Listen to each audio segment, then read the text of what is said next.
Hi guys, what's up? This is Sophie Talks WWE, and a lot has happened in the past 2 weeks or something along the lines of that. So I'm going to talk about it. I'm going to talk about 2 main things. I mean, a lot has happened, but I mean, I'm going to talk about 2 things that, kind of interest me, yeah. First one, which I know we've all probably heard about by now, is CM Punk leaving the WWE. Basically 2 weeks ago on Raw, or 2 weeks ago, something like that, CM Punk left Raw, just out of the blue, just said, Vince, I'm going home, and he never came back. So, yeah, it's probably because of the cards that have been going on and all the stuff backstage that we don't actually know about, but, we have an idea. Batista winning the Rumble, that's one of them. I'm sure he's pissed about that, because we all were as well. But I mean, there's a lot of things I want to say on this topic, but I don't want to, because people are probably going to hate me for what I'm going to say. But I will say that I seem to be the only one that's a little bit pissed off at CM Punk for doing it, because, he has this dude. Okay, I like CM Punk, I always have. But there's no denying that this dude bitches and moans about a lot of things, which is completely, justified. He can bitch and moan about stuff that's going on, but, I mean, leaving and just, forgetting everybody. Like, he didn't even tell anybody that he was leaving. Well, his fans, anyway. But this dude last year faced Undertaker at WrestleMania. This dude is the longest running WWE champion in our current era. I mean, this dude isn't no Zack Ryder. And I mean Zack Ryder. You don't see him leaving and bitching and moaning about shit. Because, what's he going to do? He's not going to do anything. But Punk has been handed a lot of things over this past 2 years or whatever. And I know he's had to work hard for them. That's how it works. But I don't like the fact that he just left and just forgot about everything that mattered. Because he just turned his back on all of his fans. Without even a single word goodbye or anything like that. Now I'm praying that this is a work. I'm hoping to God that this is a work.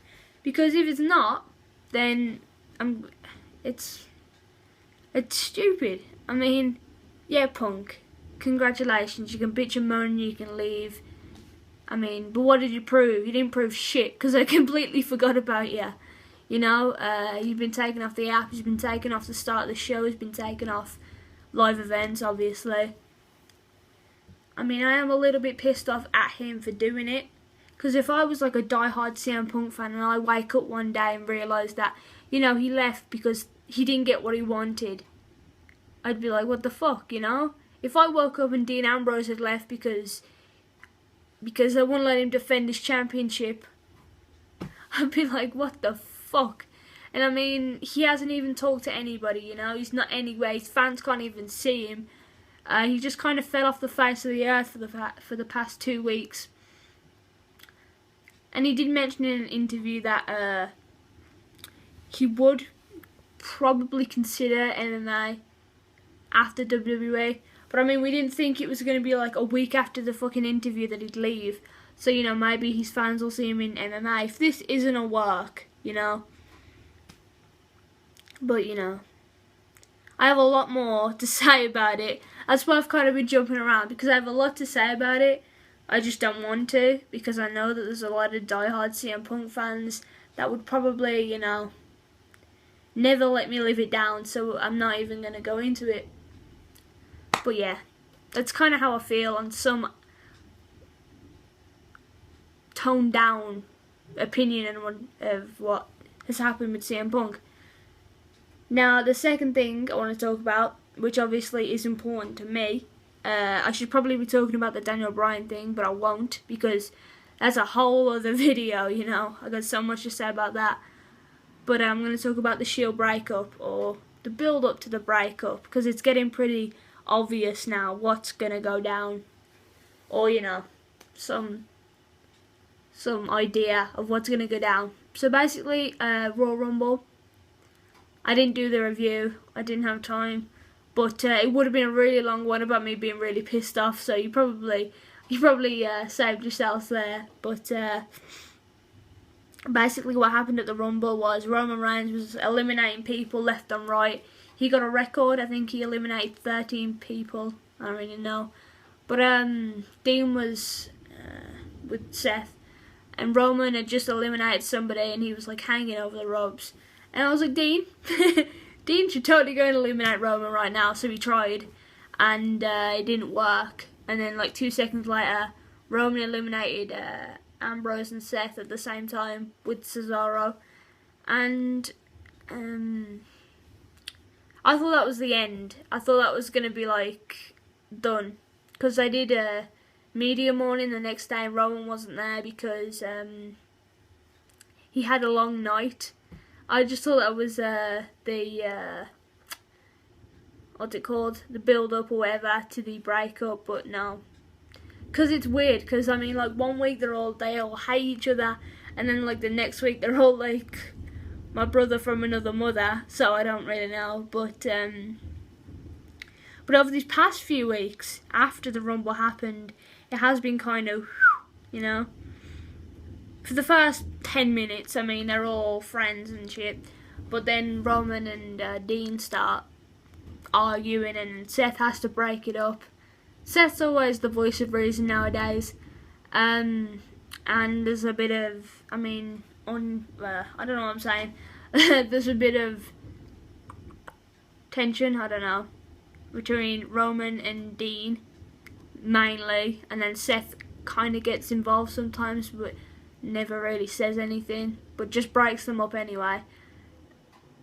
So basically the thing that I'm seeing right now is either WrestleMania, Roman Reigns versus Dean Ambrose versus Seth Rollins, or Roman versus Dean with Seth in one of the corners, which would be interesting, but I'm probably more high on the Rollins, Ambrose, Reigns match.